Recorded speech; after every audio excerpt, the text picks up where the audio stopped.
এসো দাসী, যদি এদের সবার ক্ষুধা মেটাতে চাও তাহলে আমার পায়ে মাথা নত করো।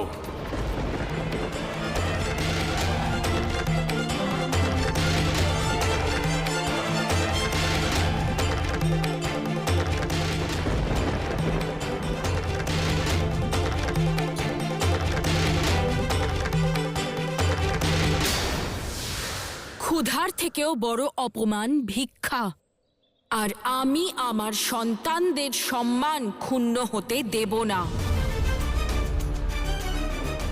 ওদের আমি স্বাধীনতার শিক্ষা দিয়েছি, আর এখন ওদের আমি এই অপমানের ভিক্ষা নিতে দেব না। ওদের সবার ক্ষুধা আমি মেটাবো।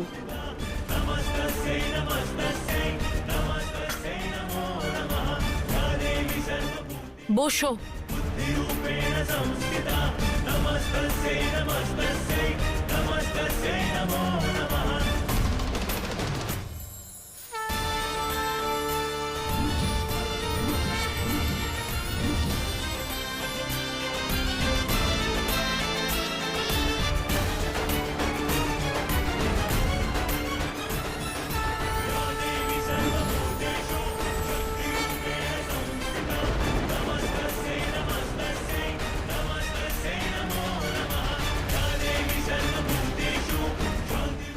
মাতা অন্নপূর্ণার জয়! মাতা অন্নপূর্ণার জয়! মাতা অন্নপূর্ণার জয়! মাতা অন্নপূর্ণার জয়! মাতা অন্নপূর্ণার জয়!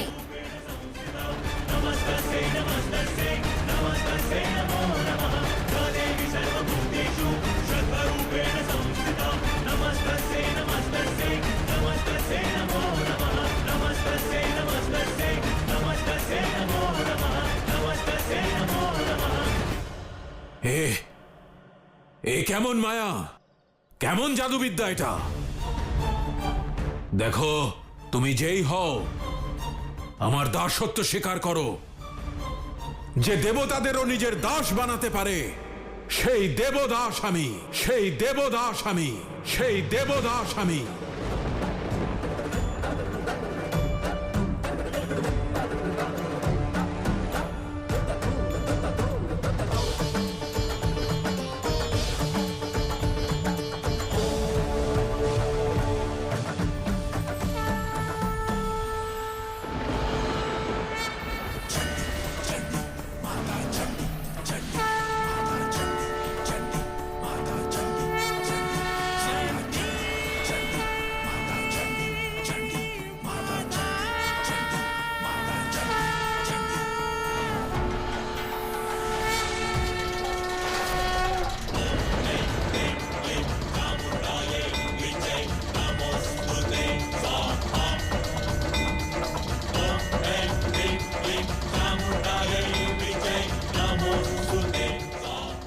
মাতা চণ্ডীর জয়! মাতা চণ্ডীর জয়! মাতা চণ্ডীর জয়! মাতা চণ্ডীর জয়! মাতা চণ্ডীর জয়! মাতা চণ্ডীর জয়! মাতা চণ্ডীর জয়!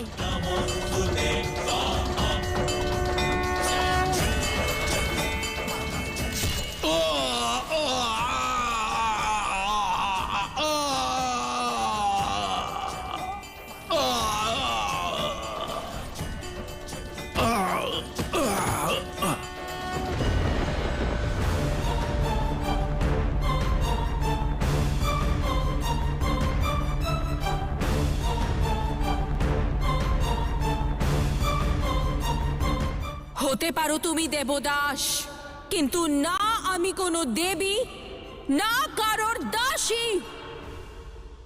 আমি সে যে রণভূমিতে চণ্ডী হয়ে যায় আর নিজের সন্তানদের ক্ষুধা মেটানোর জন্য অন্নপূর্ণা হয়ে যায়, অন্নপূর্ণা হয়ে যায়, অন্নপূর্ণা হয়ে যায়। আর পাপীদের বিনাশ করবার জন্য আদি শক্তি হয়ে যায়, শক্তি হয়ে যায়, শক্তি হয়ে যায়।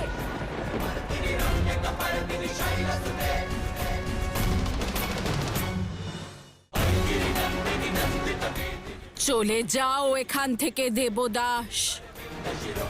না হলে তোমার সংহার। আজ নিশ্চিত, আজ নিশ্চিত, আজ নিশ্চিত।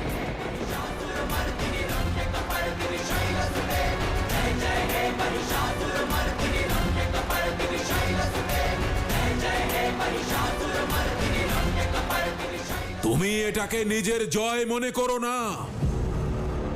আমি ফিরে আসব, তোমাদের সবাইকে শেষ করতে ফিরে আসব।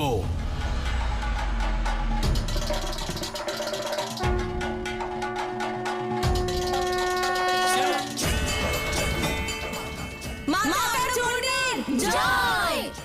মাতা চণ্ডীর জয়! মাতা চণ্ডীর জয়! মাতা চণ্ডীর জয়! মাতা চণ্ডীর জয়!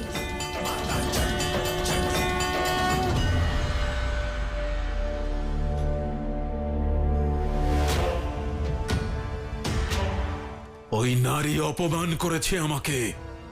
কাশী নরেশ দেবদাসকে অপমান করার দুঃসাহস দেখিয়েছে, আর আমি কিচ্ছু করতে পারিনি।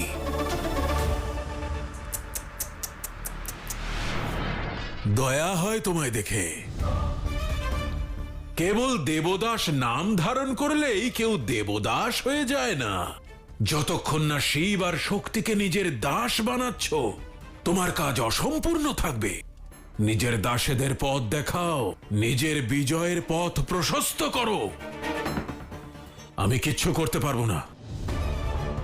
যে দেবতারা কাশীতে রয়েছেন তারা আমার দাস, কিন্তু কাশীর বাইরে আমার প্রভাব খাটবে না। তাহলে তাদের কাশীর ভিতরে নিয়ে এসো। কিন্তু কি করে? রিপুঞ্জয় তুমি, কাশী নরেশ, দেবদাস, ভাবো, পরিকল্পনা করো, এমন কিছু করো যাতে তাদের কাশীতে আসতেই হয়।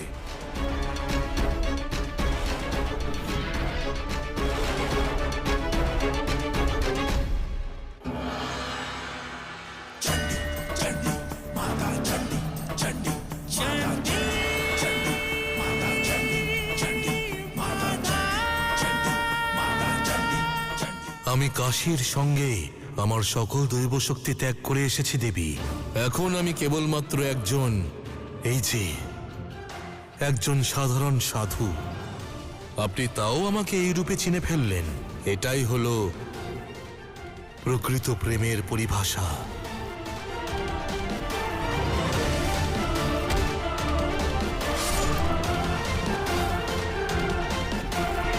কিন্তু দেবীর ক্রোধের হাত থেকে আপনাকে অবশ্যই রক্ষা করব। নারায়ণ, নারায়ণ, নারায়ণ।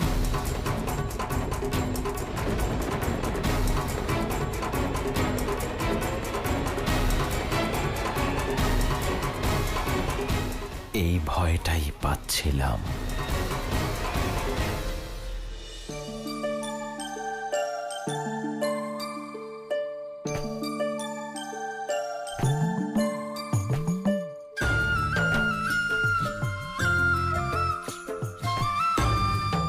আমি সহায়তা করব। হ্যাঁ হ্যাঁ, নিন না। সব পুষ্প তুলে ফেলবেন, একটাও যেন বাকি না থাকে। আমি গৃহে গিয়ে পুজোর আয়োজন করছি। ঠিক আছে। ভালো করে পুষ্প তুলবেন, আমি দেখছি কিন্তু।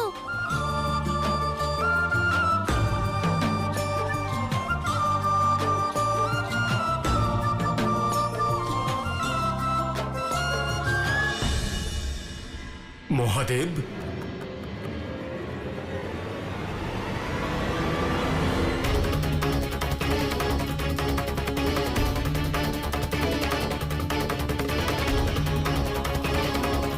আপনারা সবাই এখানে? প্রভু, এই প্রশ্ন তো আমাদের আপনাকে করা উচিত যে আপনি এখানে কি করছেন।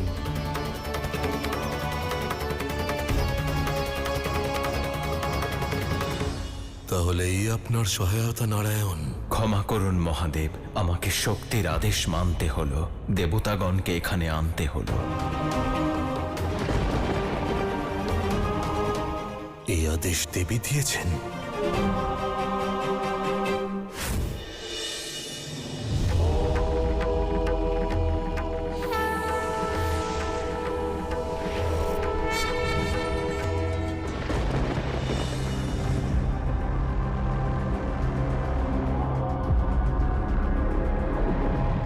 দেবী, মহাদেবের এই অবস্থা আমি দেখতে পারছি না। যদি এতই চিন্তা হয় আপনার মহাদেবকে নিয়ে, তাহলে ওনার শক্তিকে কৈলাস ত্যাগ করতে কেন দিলেন? সৃষ্টির সঞ্চালক তো আপনি, তাহলে কেন শিবকে কাশী ত্যাগ করতে দিলেন? কেন আপনার সৃষ্টির সামান্য সংকটও শিব পরিবারকে ছিন্ন ভিন্ন করে দেয়? আপনার মহাদেব তো ভোলানাথ, তাই না? পরিবারের চেয়েও আগে সর্বদা উদ্দেশ্যকে প্রাধান্য দেন।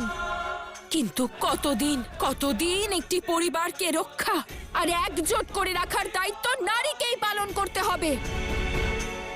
কতদিন পুরুষ উন্মুক্ত হয়ে উদ্দেশ্য পালন করবে আর নারীদেরকে দায়িত্বের পাশে বন্দী বানিয়ে রাখা হবে? পুরুষদের বিষয় এবার আপনারা পুরুষেরাই বুঝে নিন। আমি এখন শুধু একজন স্ত্রী হওয়ার দায়িত্ব পালন করব। ওনাকে আর কষ্ট পেতে দেব না। উনি শিব, কোনো সাধারণ ব্যক্তি নন। ওনাকে এখান থেকে নিয়ে যান, তা না হলে